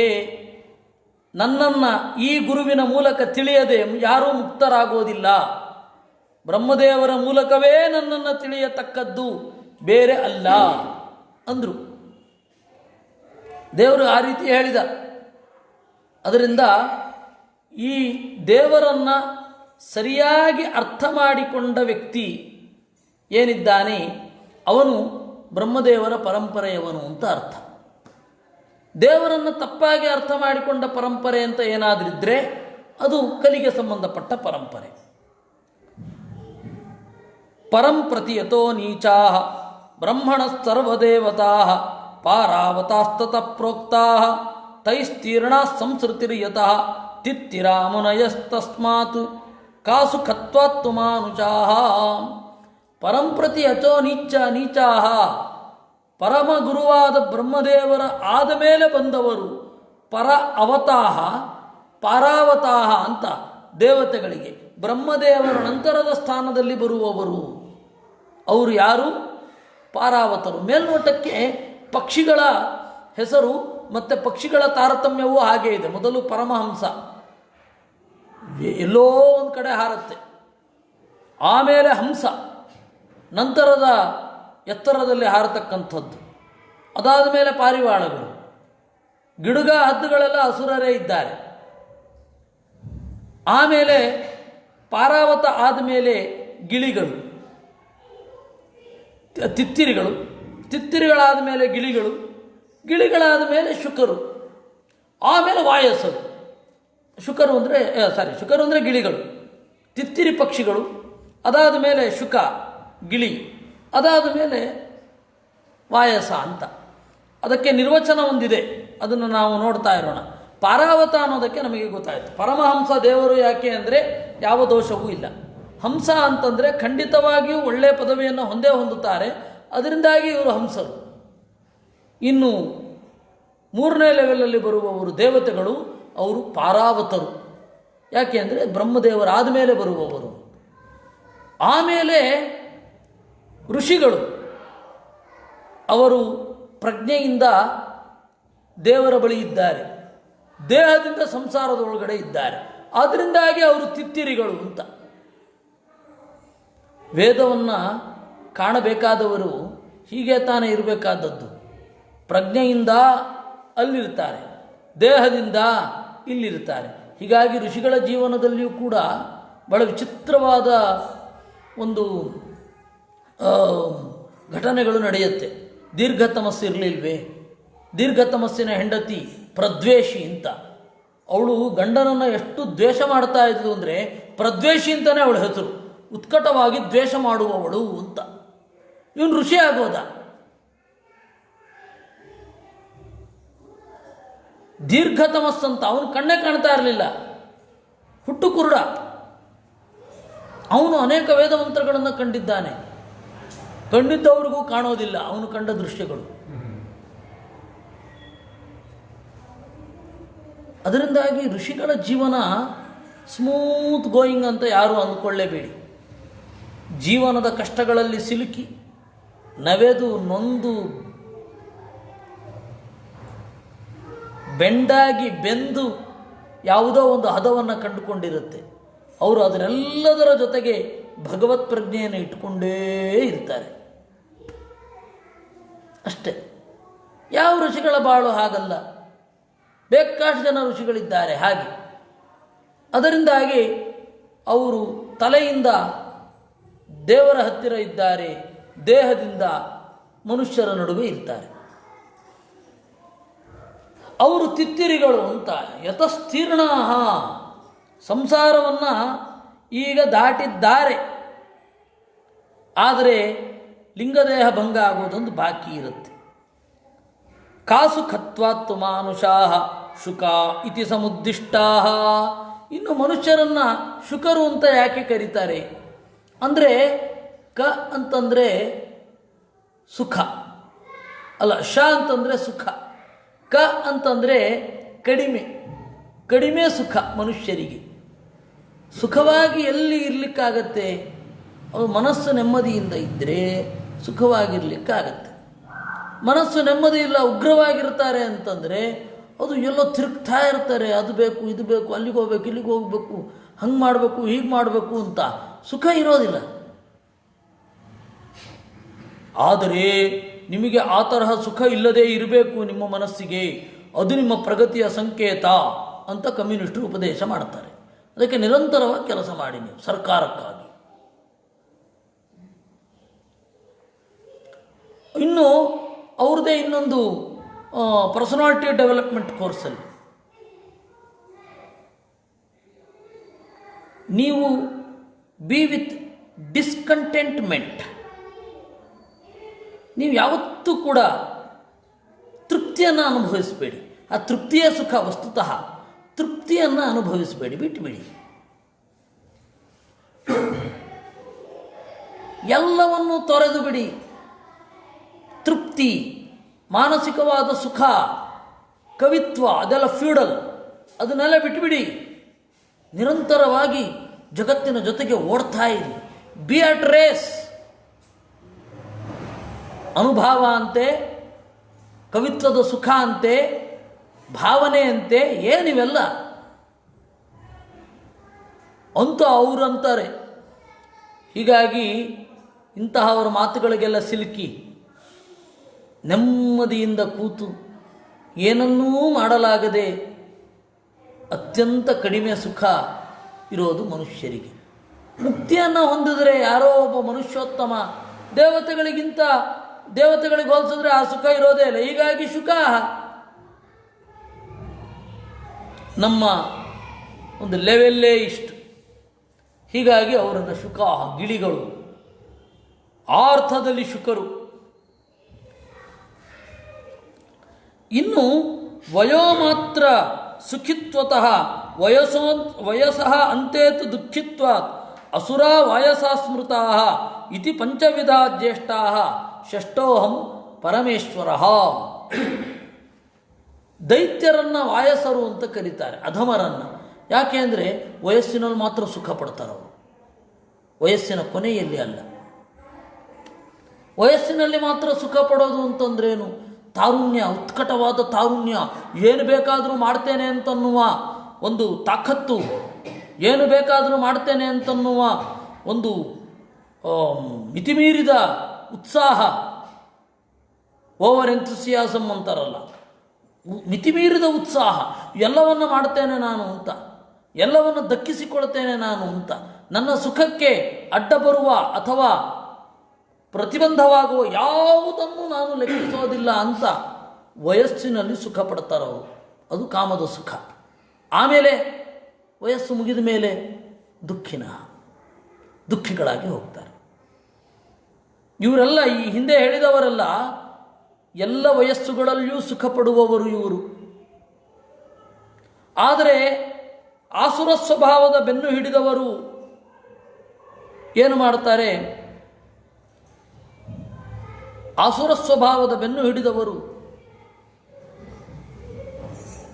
ವಯಸ್ಸಿನಲ್ಲಿ ಮಾತ್ರ ಸುಖವನ್ನು ಅನುಭವಿಸ್ತಾರೆ. ಅದರಿಂದ ಆಚೆಗಿಲ್ಲ ಅವರಿಗೆ. ಅದಕ್ಕೆ ಅವರೇನು ಮಾಡ್ತಾರೆ? ಅನೇಕ ಬೇರೆ ಬೇರೆ ಔಷಧಿಗಳನ್ನೆಲ್ಲ ತೆಗೆದುಕೊಳ್ತಾರೆ. ನಾವು ಚಿರಜೀವಿಗಳಾಗಿ ಇರಬೇಕು ಅಂತ ಯಾವಾಗಲೂ ಹಾಗಿರಲಿಕ್ಕೆ ಪ್ರಯತ್ನ ಪಡ್ತಾರೆ. ವಯಸ್ಸಿಗೆ ಅನುಗುಣವಾಗಿ ಇರೋದು ಅಂತ ಇಲ್ಲವೇ ಇಲ್ಲ ಅವರಲ್ಲಿ. ವಯಸ್ಸಿಗೆ ಅನುಗುಣವಾಗಿ ಇರಬೇಕು. ಬಾಲ್ಯ ಬಂದಾಗ ಬಾಲ್ಯದ ತರಹ, ಕೌಮಾರ್ಯ ಬಂದಾಗ ಕೌಮಾರ್ಯದ ತರಹ, ವಯಸ್ಸಾದ ಮೇಲೆ ವಯಸ್ಸಾದ ತರಹ ಇರಬೇಕು. ಆ ವಯಸ್ಸಿಗೆ ವಿರುದ್ಧವಾದ ಕ್ರಿಯೆ ಅಥವಾ ವಯಸ್ಸಿಗೆ ವಿರುದ್ಧವಾದ ಮೆಂಟಾಲಿಟಿ ಇದ್ದರೆ ಹಾಸ್ಯಮಸವು ಯಾತಿ ಜನ ನಗುತ್ತಾರಷ್ಟೆ. ಅದರಿಂದ ವಯೋಮಾತ್ರಾನುಜೀವಿಯಾಗಿ ಇರಬೇಕು. ವಾಯಸ. ಹೀಗಾಗಿ ನಮ್ಮ ಫಿಲಮ್ ಹೀರೋಗಳೆಲ್ಲ ವಾಯಸರು ಪಾಪ. ವಯಸ್ಸಿನ ಥರ ವಯಸ್ಸಿನಲ್ಲಿದ್ದೇವೆ ಅಂತ ತೋರಿಸ್ಕೋಬೇಕು. ಡುಂಡಿರಾಜದ್ದು ಒಂದು ಕವನ ಉಂಟು, ಅದು ಕೇಳಿದಾರೋ ಇಲ್ವೋ ಗೊತ್ತಿಲ್ಲ. 16 ಆದರೆ ಹೆಣ್ಣು ಹೀರೋ ಇನ್ನು, 61 ಗಂಡು ಹೀರೋ ಇನ್ನೂ ಅಂತೆ. ಅದರಿಂದಾಗಿ ವಾಯಸರು ಆಗಬಾರದು. ವಯೋಮಾತ್ರಾನುಜೀವಿಗಳು, ವಯೋಮಾತ್ರ ಸುಖಿತ್ವತಃ, ಆ ವಯಸ್ಸಿನಲ್ಲಿ ಮಾತ್ರ ಸುಖವನ್ನು ಪಡೆಯೋದು. ವಸ್ತುತಃ ವೇದಾಂತ ಈಸ್ ಫಾರ್ ಬ್ಲಿಸ್. ಜನರು ಗೊತ್ತಿಲ್ಲ. ಚಿಕ್ಕಂದಿನಲ್ಲಿ ಏನು ಅನುಭವಿಸ್ಬೇಕೋ ಆಮೇಲೆ ಇದ್ದದ್ದೇ ವಯಸ್ಸಾದ ಮೇಲೆ ವೇದಾಂತ ಅಂತಾರೆ. ಅವ್ರಿಗೆ ಗೊತ್ತಿಲ್ಲ ಸುಖ ಪಡುವ ಪೂರ್ಣ ರೀತಿಯನ್ನು ಹೇಳಿಕೊಡೋದೇ ವೇದಾಂತ. ಅವರಿಗೆ ಸುಖ ಅಂದ್ರೆ ಏನು ಗೊತ್ತಿರಲ್ಲ. ಸುಖವನ್ನು ಹೇಗೆ ಅನುಭವಿಸಬೇಕು, ಹೇಗೆ ಸುಖಿಗಳಾಗಿ ಇರಬೇಕು ಅಂತ ಹೇಳಿಕೊಡೋದು ವೇದಾಂತ. ವಿಶೇಷತಃ ಆನಂದ ತೀರ್ಥರ ವೇದಾಂತ. ಆನಂದವನ್ನು ಕೊಡುವ ತೀರ್ಥ ಅಂದರೆ ಶಾಸ್ತ್ರ. ಅದೇ ಮಧ್ವ ಆಗಿದ್ದು. ಮಧು ಅಂತಂದರೆ ಸುಖ, ಅಂತಂದರೆ ಶಾಸ್ತ್ರ, ಮಧ್ವ ಅಂತಂದರೆ ಸುಖವನ್ನು ಕೊಡುವ ಶಾಸ್ತ್ರವನ್ನು ಕೊಟ್ಟವರು ಅಂತ. ಅದೇ ಲೌಕಿಕವಾದ ಟ್ರಾನ್ಸ್ಲೇಷನ್ನು ಆನಂದ ತೀರ್ಥ. ಅದನ್ನು ಅವರು ಹೇಳ್ಕೊಂಡಿದ್ದಾರೆ. ಆನಂದ ತೀರ್ಥ ಪರಾನಂದ ವರದ. ಈ ಆನಂದ ತೀರ್ಥನಿಗೆ ಉತ್ಕೃಷ್ಟವಾದ ಆನಂದವೆಂಬ ವರವನ್ನು ಇತ್ತವನು ಅಂತ. ಹೀಗಾಗಿ ವಾಯಸರು ಆಗಬಾರದು. ವಯೋ ಮಾತ್ರ ಸುಖಿತ್ವತಃ. ವಯಸ್ಸಿನ ಅಂತ್ಯದಲ್ಲಿ ದುಃಖ. ಯಾಕೆಂದರೆ ಯೌವನದಲ್ಲಿ ಮಾಡಬಾರದು ಮಾಡಿರ್ತಾರೆ. ಅಯ್ಯೋ ಈಗ ಮಜಾ ಮಾಡದೆ ಇನ್ಯಾವಾಗ ಮಾಡೋದು ಅಂತ ಬೇರೆ.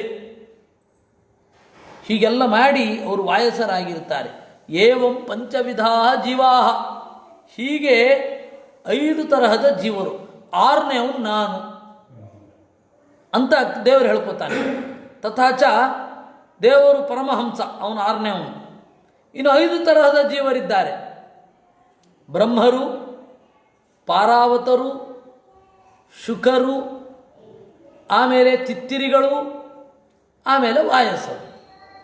ಈ 5 ತರಹದ ಜೀವರಲ್ಲಿ ನಾವು ಯಾವುದಾಗಬೇಕು? ಹಂಸರಾಗಲಿಕ್ಕೆ ಸಾಧ್ಯ ಇಲ್ಲ, ಆಯಿತಾ? ಪಾರಾವತ ಪ್ರಾಯ ಇಲ್ಲ. ತಿತ್ತಿರಿಗಳು ತಪ್ಪಿದ್ರೆ ಶುಕರು ಆಗಬೇಕು. 2ರಲ್ಲಿ ಯಾವುದಾದ್ರು ಒಂದು. ವಾಯಸ ಅಂತೂ ಆಗಲೇಬಾರದು. ಇಷ್ಟು ಸಂವಾದ ಶ್ರುತಿ. ಈ ಸಂವಾದ ಶ್ರುತಿಯನ್ನು ಇಟ್ಟುಕೊಂಡು ಇತಿ ಗಾರುಡೆ, ಇದು ಗರುಡದಲ್ಲಿ ಇದೆ, ಅಂದರೆ ಗರುಡ ಪುರಾಣವೇ ಇದು. ಇಷ್ಟನ್ನು ಇಟ್ಟುಕೊಂಡು ನಾವು ಈ ಶ್ಲೋಕದ ಅರ್ಥವನ್ನು ನೋಡೋಣ, ಪ್ರತಿಪದಾರ್ಥವನ್ನು. ಒಮ್ಮೆ ಆ ಶ್ಲೋಕವನ್ನು ಹೇಳಿಬಿಡ್ತೇನೆ. ತದವಗಮಾರ್ಥಸಿತಾಸಿತಯೋ ಗುಣವಿಗುಣಯೋ ನಹಿ ದೇಹ ಭೃತಾಂ ಸಗಿರಃ ಅನುಯಯುರತ್ರ ಹಂಸಕುಲಗೀತ ಪರಂಪರಯ ನತು ಶಾವರಣ ಇವ ರಜಾಂಸಿ ವಾಂತಿ ವಯತಾತಃ ಯಚ್ಛೃತಯಸ್ತ್ವಿತಿ ಸಫಲಂ ಪತಂತಿ ನ ಪತಂತಿ ಬಂಧನಾ. ಇದಿಷ್ಟು 6 ಸೊಲ್ಲುಗಳಿರುವ, 6 ಒಂದು ನುಡಿಗಳಿರುವ ಷಟ್ಪದಿ. ಸಂಸ್ಕೃತದಲ್ಲಿ ಷಟ್ಪದಿ. ಅದನ್ನು ನಾವು ನೋಡೋಣ. ದೇವರನ್ನು ತಿಳಿದವಳು ಲಕ್ಷ್ಮೀದೇವಿ.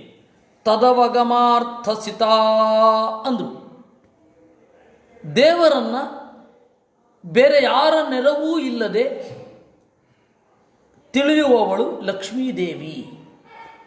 ಅವಳಿಗೆ ಬೇರೆ ಯಾರ ನೆರವೂ ಬೇಕಿಲ್ಲ. ನಮಗೆ ವೇದ ಬೇಕು, ಆ ವೇದವನ್ನು ಹೇಳಲಿಕ್ಕೆ ಒಬ್ಬ ಗುರು ಬೇಕು. ದೇವರಿಗೂ ನಮಗೂ ಇರುವ ಅಡೆತಡೆಗಳನ್ನು ಒಂದೊಂದಾಗಿ ನಿವಾರಿಸಲಿಕ್ಕೆ ದೇವತೆಗಳು ಬೇಕು. ಮೊದಲು ವೇದದ ಹತ್ರ ಬರಬೇಕು, ಆಮೇಲೆ ದೇವತೆಗಳು. ಹೀಗಾಗಿ ನಮಗೆ ಅಥವಾ ಬೇರೆ ಜೀವರಿಗೆ ಎಷ್ಟು ಡಿಪೆಂಡೆನ್ಸ್ ಇದೆ ದೇವರನ್ನು ತಿಳ್ಕೊಳ್ಬೇಕು ಅಂದರೆ, ಲಕ್ಷ್ಮೀದೇವಿಗೆ ಅದು ಯಾವುದೂ ಇಲ್ಲ. ಅದಕ್ಕೆ ಹೇಳಿದ್ರು ತದವಗಮಾರ್ಥಸಿತಾ ಅಂದರು. ಅಸಿತಯೋ ಗುಣವಿಗುಣಯೋ ನಹಿ ದೇಹ ಭೃತಾಂ. ಇನ್ನು ಅಸಿತರು ಉಳಿದವರೆಲ್ಲರೂ. ಲಕ್ಷ್ಮೀದೇವಿ ಅಸಿತಳು. ಯಾಕೆ? ಬಂಧನಕ್ಕೆ ಒಳಪಟ್ಟಿಲ್ಲ. ಉಳಿದವರೆಲ್ಲ ಸಿತರು. ಸಿತ ಮತ್ತು ಅಸಿತ ಅಂದರೆ ಬೆಳ್ಳಗೆ ಕರಿಯಾಗಿ ಅಂತ ಮಾತ್ರ ಅರ್ಥ ಅಲ್ಲ. ಸಿತ ಅಂದರೆ ಬೆಳ್ಳಗೆ ಅಂತ ಒಂದು ಅರ್ಥ ಉಂಟು. ಅಸಿತ ಅಂತಂದರೆ ಕರ್ರಗೆ ಅಂತ ಒಂದು ಅರ್ಥ ಉಂಟು. ಕರಿಯಾದದ್ದನ್ನು ಅಸಿತ ಅಂತ. ಕೃಷ್ಣನನ್ನು ಕರಿಬೇಕಾದ್ರೆ ಅಸಿತ ಶ್ರೀಹಿ ಅನ್ನಲ್ವೇ? ಬದ್ಧ ಅಂತ ಕೂಡ ಅರ್ಥ ಇದೆ. ಅಸಿತ ಅಂದರೆ ಕರಿಯಾಗಿರೋದು ಮಾತ್ರ ಅರ್ಥ ಅಲ್ಲ, ಬಂಧನಕ್ಕೆ ಒಳಪಟ್ಟಿರದೇ ಇರೋದು ಅಂತ ಕೂಡ ಅರ್ಥ ಅಸಿತ.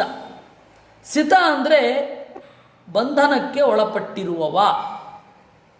ಲಕ್ಷ್ಮೀದೇವಿ ಬಂಧನಕ್ಕೆ ಒಳಪಟ್ಟವಳಲ್ಲ, ಅವಳೇ ಎಲ್ಲರನ್ನ ಬಂಧಿಸುವವಳು. ಆದ್ದರಿಂದಾಗಿ ಅವಳಿಗೆ ಯಾರು ಬಂಧಕರಿಲ್ಲ. ಗುಣ ವಿಗುಣಯೋ ದೇವರು ಸತ್ವಗುಣ ರಜೋಗುಣ ತಮೋಗುಣಗಳಿಂದ ಕೂಡಿಲ್ಲ, ಜ್ಞಾನ ಆನಂದ ಇತ್ಯಾದಿಗಳಿಂದ ಕೂಡಿದ್ದಾನೆ. ಈ ಲಕ್ಷ್ಮೀನಾರಾಯಣರ ವಿಚಾರದಲ್ಲಿ ತದವಗಮಾರ್ಥ ಸಿತಾಸಿತಯೋ ಗುಣ ವಿಗುಣಯೋ ಲಕ್ಷ್ಮೀನಾರಾಯಣರ ವಿಚಾರದಲ್ಲಿ ಸಮರ್ಥವಾದ ಮಾತುಗಳನ್ನು ಆಡಬಲ್ಲವರು ಯಾರು ಈ ಜಗತ್ತಿನಲ್ಲಿ? ಅವರಿದ್ದಾರೆ ಅಂತಲೇ ಎಷ್ಟೋ ಜನಕ್ಕೆ ಗೊತ್ತಿಲ್ಲ.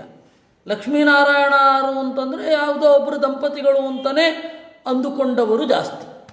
ಯಾವುದೋ ದೇವತೆ, ಲಕ್ಷ್ಮಿ ಅಂದರೆ ಒಂದು ದೇವತೆ, ನಾರಾಯಣ ಅಂದರೆ ಹಿಂದೂಗಳ ಒಂದು ದೇವತೆ ಅಂತ ಅಂದುಕೊಂಡವರೇ ಜಾಸ್ತಿ. ಲಕ್ಷ್ಮೀನಾರಾಯಣರು ಅಂದರೆ ಈ ತರಹ ಅಂತ ಹೇಳಿ ಅವರ ಮಹಿಮಾಪೂರ್ವಕವಾದ ಅರಿವು ಇಲ್ಲದವರು ಹೆಚ್ಚು. ಅದರಿಂದಾಗಿ ನಹಿ ದೇಹಭೃತಾಂ ತಗಿರಹ, ಇಂತಹ ಲಕ್ಷ್ಮೀನಾರಾಯಣರ ವಿಚಾರದಲ್ಲಿ ಜೀವಿಗಳು ಏನು ಮಾತನಾಡಬೇಕು? ಏನು ಮಾತನಾಡಲಿಕ್ಕಾಗಲ್ಲ. ಆದರೆ ಮಾತನಾಡಬಹುದು ಯಾರಿದ್ರೆ? ಹಂಸಗುಲಗೀತ ಪರಂಪರೆಯ ಬ್ರಹ್ಮದೇವರ ಪರಂಪರೆ ಇದ್ರೆ. ಇಲ್ಲಿ ಬಂದದ್ದು ಪ್ರಶ್ನೆ. ಹಂಸರು ಅಂದರೆ ಯಾರು? ಪರಮಹಂಸರು ಅಂದರೆ ಯಾರು? ಪಾರಾವತರು ಅಂದರೆ ಯಾರು? ಶುಕರು ಅಂದರೆ ಯಾರು? ವಾಯಸರು ಅಂತಂದರೆ ಯಾರು? ತಿತ್ತಿರಿಗಳು ಅಂದರೆ ಯಾರು ಅಂತ ಇಲ್ಲಿ ಕೇಳಿದ್ದು. ಹಂಸಕುಲಗೀತ ಪರಂಪರೆಯ ಬ್ರಹ್ಮದೇವರ ಪರಂಪರೆಯಿಂದ ಮಾತ್ರ ಮನುಷ್ಯರು ಜ್ಞಾನವನ್ನು ಪಡೆದು ಈ ಅಲೌಕಿಕ ದಂಪತಿಗಳು ಅವ್ಯಾಕೃತ ಗೃಹಸ್ಥಾಯ, ನಮ್ಮ ನಿಮ್ಮಂತೆ ಈ ಗೃಹಸ್ಥ ಅಲ್ಲ. ಗೃಹ ಅಂದರೆ ಹೆಂಡತಿ, ಗೃಹಸ್ಥ ಅಂತಂದರೆ ಹೆಂಡತಿಯಲ್ಲಿರುವವ ಅಂತ. ಗೃಹ ಅಂದರೆ ಈ ಭೌತಿಕವಾದ ಮನೆ ಅಲ್ಲ. ಅಲ್ಲಿ ಮದುವೆ ಆಗದವನು ಇರಬಹುದು ಅಲ್ವಾ? ಅದರಿಂದಾಗಿ ಗೃಹ ಅಂದರೆ ಹೆಂಡತಿ. ದೇವರ ಹೆಂಡತಿ ಯಾರು? ಅವ್ಯಾಕೃತ ಗೃಹಸ್ಥಾಯ, ಯಾವತ್ತೂ ವಿಕಾರಕ್ಕೆ ಒಳಗಾಗದ ನಿತ್ಯವಾದ ಗೃಹ ಹೆಂಡತಿ ಲಕ್ಷ್ಮೀದೇವಿ, ಅವಳೊಳಗಡೆ ಇದ್ದಾನೆ ಅವ್ಯಾಕೃತ ಗೃಹಸ್ಥಾಯ. ಅದಕ್ಕೆ ಆಚಾರ್ಯರು ಅವ್ಯಾಕೃತ ಗೃಹಸ್ಥಾಯ ರಮಾಪ್ರಣಯಿನೇ ನಮಃ ಅಂತ. ರಮಾಪ್ರಣಯಿ ಅಂದರೆ ಹಾಗೆ, ಲಕ್ಷ್ಮೀದೇವಿಯನಲ್ಲ. ಲಕ್ಷ್ಮೀದೇವಿಯ ಅವಶ್ಯಕತೆ ಇಲ್ಲ, ಆದರೆ ಲಕ್ಷ್ಮೀದೇವಿಯನ್ನು ಪ್ರೀತಿಸ್ತಾನಷ್ಟೆ. ಜಗತ್ತಿನಲ್ಲಿ ಇವರಿಬ್ಬರು ಯಾರಿದ್ದಾರೆ? ಗೃಹಸ್ಥ ಮತ್ತು ಗೃಹಿಣಿ. ಅವರು ನಿರಂತರವಾದ ಪರಸ್ಪರ ಸಂಬಂಧವನ್ನು ಹೊಂದಿರುತ್ತಾರೆ, ಪರಸ್ಪರ ಅಪೇಕ್ಷ.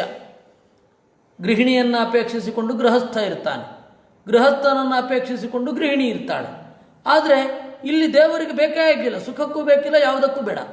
ಆದರೂ ಲಕ್ಷ್ಮೀದೇವಿಯನ್ನು ಪ್ರೀತಿಸ್ತಾನೆ. ಅದಕ್ಕೆ ರಮಾಪ್ರಣಯಿ. ಅದರಿಂದಾಗಿ ಹೇಳಿದ್ದು, ಇಂತಹ ಲಕ್ಷ್ಮೀನಾರಾಯಣರ ಬಗ್ಗೆ ಯಾರು ಹೇಳಬಲ್ಲರು? ಹಂಸಗುಲ ಗೀತ ಪರಂಪರೆಯ ಅತ್ರ ಅನುಯಯು. ಲಕ್ಷ್ಮೀನಾರಾಯಣರ ಬಗೆಗೆ ಬ್ರಹ್ಮದೇವರ ಪರಂಪರೆಯಲ್ಲಿ ಇದ್ದವರು ಹೇಳುತ್ತಾರೆ. ನತುಷಾವರಣ ಇವರಜಾಂಸಿ. ಇವರು ಹಂಸಕುಲರಿದ್ದಾರಲ್ಲ, ಅಂದರೆ ಬ್ರಹ್ಮದೇವರು, ಅವರು ಹೊಟ್ಟಿನಿಂದ ಆವೃತವಾದ ಭತ್ತಕ್ಕೆ ಅಥವಾ ಅಕ್ಕಿಗೆ, ಅಕ್ಕಿ ತುಷ ಅಂತಂದರೆ ಹೊಟ್ಟು, ಹೊಟ್ಟು ಆ ಸಿಪ್ಪೆ, ಭತ್ತದ ಸಿಪ್ಪೆ ಇದೆಯಲ್ಲ ಭತ್ತ, ಅದನ್ನು ತುಷ ಅಂತ ಕರೀತಾರೆ. ಅದರ ಒಳಗಡೆ ಇರತಕ್ಕಂತಹ ಅಕ್ಕಿ, ಅದಕ್ಕೆ ಧೂಳಿನ ಸಂಪರ್ಕ ಯಾವತ್ತೂ ಆಗೋದೇ ಇಲ್ಲ. ಆ ರೀತಿ ಬ್ರಹ್ಮದೇವರ ಪರಂಪರೆ ಅಥವಾ ಬ್ರಹ್ಮದೇವರಿಗೆ ರಜೋಗುಣದ ಪರಂಪರೆಯೇ ಇದು ಸ್ಪರ್ಶವೇ ಆಗಲ್ಲ. ನತುಷಾವರಣ ಇವರಜಾಂಸಿ ವಾಂತಿ ವಯಸಾ ಸಹ ಯಚ್ಛೃತಯ. ಅವರಿಗೆ ಎಷ್ಟೇ ಕಾಲ ಆದರೂ ಕೂಡ ರಜೋಗುಣ ಅಂತನ್ನೋದು ಅವರನ್ನು ಮುಟ್ಟುವುದಿಲ್ಲ. ಅದರಿಂದ ಅವರ ಪರಂಪರೆಯಿಂದ ನಾವು ಪಡ್ಕೊಳ್ಬೇಕಾಗತ್ತೆ. ಇನ್ನು ತ್ವಯಿ ಸಫಲಂ ಪತಂತಿ ನ ಪತಂತಿ ಬಂಧನಾ. ಅವರಿಬ್ಬರಲ್ಲಿ, ಲಕ್ಷ್ಮೀನಾರಾಯಣರಲ್ಲಿ ಈ ಯಾವ ಮಾತುಗಳು ಬಂಧನವಾಗಿ ಇರಲ್ಲ. ಯಾವ ಮಾತುಗಳಿಗೂ ಅವರು ಬದ್ಧರಲ್ಲ. ನಾವು ಹೇಳಿದ ಕೂಡಲೇ ಅವ್ರು ಕೇಳಬೇಕು ಅಂತಿಲ್ಲ. ಯಾಕೆ ಕೇಳಬೇಕು ಅಂತ ಏನು?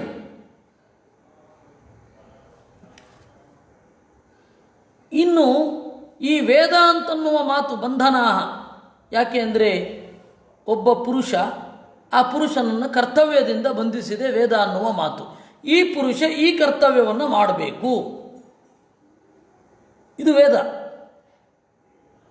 ಮದುವೆ ಮಾಡಿಕೊಳ್ಳುವವರು ಗಂಡು ಮತ್ತು ಹೆಣ್ಣು ಈ ಮಂತ್ರಗಳನ್ನು ಹೇಳಬೇಕು. ಹೆಣ್ಣು ವೇದ ಮಂತ್ರಗಳನ್ನು ಹೇಳಲಿಕ್ಕಿದೆ. ಮದುವೆಯಲ್ಲಿ ಇಬ್ಬರೂ ಹೇಳಬೇಕಾದ್ದು. ದುರಂತ ಅಂದರೆ ಇವತ್ತು ಎರಡನ್ನೂ ಪುರೋಹಿತ ಹೇಳ್ತಾನೆ.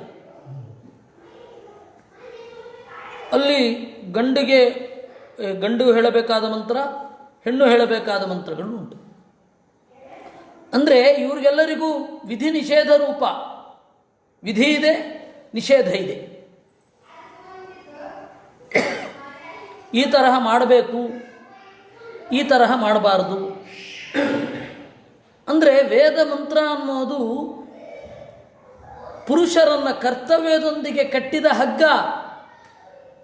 ಈ ವಿಧಿ ನಿಷೇಧಗಳನ್ನು ಹೇಳುವ ವೇದ ಭಾಗ ಲಕ್ಷ್ಮೀನಾರಾಯಣರ ಗುಣವನ್ನು ಹೇಳುತ್ತೇ ವಿನಃ ಅವ್ರಿಗೇನೋ ಒಂದು ಬಂಧನವಾಗಿ ಇಲ್ಲ. ಅಂದರೆ ನೀವು ಭಕ್ತರಿಗೆ ಅನುಗ್ರಹ ಮಾಡಲೇಬೇಕು ಅಂತ ಹೇಳಿ ವಿಧಾನ ಮಾಡುವ ಯಾವುದೇ ವೇದವಾಣಿ ಇಲ್ಲ. ಯಾವುದಾದ್ರೂ ಒಂದು ವೇದವಾಣಿ ಇದ್ದರೆ ತೋರಿಸಿಬಿಡಿ. ಇಷ್ಟು ಹೊತ್ತು ಜಪ ಮಾಡಿದರೆ ಇವನಿಗೆ ಸಿದ್ಧಿಯಾಗಬೇಕು, ನೀವು ಆ ರೀತಿ ಮಾಡದೆ ಹೋದರೆ ಜಾಗ್ರತೆ ಅಂತ ದೇವರಿಗೆ ಹೇಳುವ ಯಾವುದಾದ್ರೂ ಒಂದು ವೇದ ಉಂಟಾ? ನಾವು ಧ್ಯಾನ ಮಾಡಿದ್ಕೊಳ್ಳಿ, ಎಷ್ಟು ವರ್ಷ ಬೇಕಾದ್ರೆ ಧ್ಯಾನ ಮಾಡ್ಬೋದು, ಸಿದ್ಧಿಯಾಗಬೇಕು ಅಂತಿಲ್ಲ. ಎಷ್ಟು ವರ್ಷ ಬೇಕಾದರೂ ಮಾಡಬಹುದು, ಸಿದ್ಧಿಯಾಗಬೇಕು ಅಂತಿಲ್ಲ. ಸಿದ್ಧಿ ನೀವು ಕೊಡಲೇಬೇಕು ಅವನಿಗೆ ಅಂತ ಹೇಳಿ ಬಲಾತ್ಕರಿಸುವ ಒಂದೇ ಒಂದು ವೇದ ಇಲ್ಲ. ಹಾಗಾದರೆ ವೇದ ಮತ್ತು ಅವರಿಗೆ ಸಂಬಂಧವೇ ಇಲ್ಲ. ಇಲ್ಲ, ಎಲ್ಲ ಗುಣವನ್ನು ಹೇಳ್ತಾ ಇದೆ. ಹಾಗೆ ವಿಧಿ ನಿಷೇಧಾತ್ಮಕವಾಗಿ ಇಲ್ಲ, ಮತ್ತು ಗುಣವರ್ಣನಾತ್ಮಕವಾಗಿ ಇದೆ. ಹೀಗೆ ವೇದ ಅನ್ನೋದು ಹೊರಟಿದೆ ಅಂತ ಹೇಳುತ್ತಾರೆ. ಈ ರೀತಿ ಇಲ್ಲಿಗೆ ಶ್ರುತಿಗೀತೆಯ ಮಂಗಳ ಆಯಿತು. ಶ್ರುತಿಗೀತೆಯ ಮಂಗಳ ಭಾಗವತದಲ್ಲಿ ಒಳಗಡೆಯ ಒಂದು ಮಂಗಳ. ಇತ್ಯೇತದ್ ಬ್ರಹ್ಮಣ ಪುತ್ರ ಆಶ್ರುತ್ಯಾತ್ಮಾನುಚಾತನಂ ಸನಂದನಮಥಾ ನರ್ಚುಃ ಸಿದ್ಧಾಜ್ಞಾತ್ವಾತ್ಮನೋ ಗತಿಂ. ಈ ರೀತಿ ಬ್ರಹ್ಮನ ಮಕ್ಕಳೆಲ್ಲರೂ ಸನಂದನನಿಂದ ಉಪದೇಶವನ್ನು ಪಡೆದು ಅವನಿಗೆ ಧನ್ಯವಾದಗಳನ್ನು ಸಮರ್ಪಣೆ ಮಾಡಿದರು. ಇತ್ಯಶೇಷ ಸಮಾಮ್ನಾಯ ಪುರಾಣೋಪನಿಷದ್ರಸಃ ಸಮುದ್ರುತ ಪೂರ್ವಜೈಸ್ತೈಃ ವ್ಯೋಮಾಯನ ಮಹಾತ್ಮಭಿಃ. ಇದು ಎಲ್ಲ ವೇದಗಳ ಸಾರ. ವೇದ ಅನ್ನೋದು ಯಾವ ರೀತಿ ಒಂದು ವಿಚಾರವನ್ನು ಪ್ರತಿಪಾದನೆ ಮಾಡುತ್ತೆ, ವೇದ ಪ್ರತಿಪಾದನೆ ಮಾಡುವ ವೇದದಿಂದ ಪ್ರತಿಪಾದ್ಯನಾದ ದೇವರ ಮಹತ್ವ ಎಂಥದ್ದು, ಈ ಜಗತ್ತಿನ ಸ್ವರೂಪ ಏನು ಇತ್ಯಾದಿಗಳನ್ನೆಲ್ಲವನ್ನು ಹೇಳಿದ ಶ್ರುತಿಗೀತೆಯ ಸುಮಾರು 27 ಮಂತ್ರಗಳನ್ನು ನಾವು ನೋಡಿದ್ದೇವೆ. ನಾಳೆಯಿಂದ ಮತ್ತೆ ಕೃಷ್ಣನ ಕಥೆಗೆ ಇದು ಕೂಡುತ್ತೆ. 94ನೇ ಅಧ್ಯಾಯ ನಾಳೆ ಮುಗಿದು 95ನೇ ಅಧ್ಯಾಯದಿಂದ ಮತ್ತೆ ಕೃಷ್ಣನ ಕಥೆ. 103 ಅಧ್ಯಾಯ ಉಂಟು. 103 ಅಧ್ಯಾಯದೊಂದಿಗೆ ದಶಮಸ್ಕಂಧ ಮುಗಿಯುತ್ತೆ. ಅಲ್ಲಿಂದ ಮುಂದೆ ಪ್ರಾಯ ಏಕಾದಶ ಸ್ಕಂಧವೋ ನವಮ ಸ್ಕಂಧವೋ ಗೊತ್ತಿಲ್ಲ, ನೋಡೋಣ. ಕೃಷ್ಣಾರ್ಪಣಮಸ್ತು.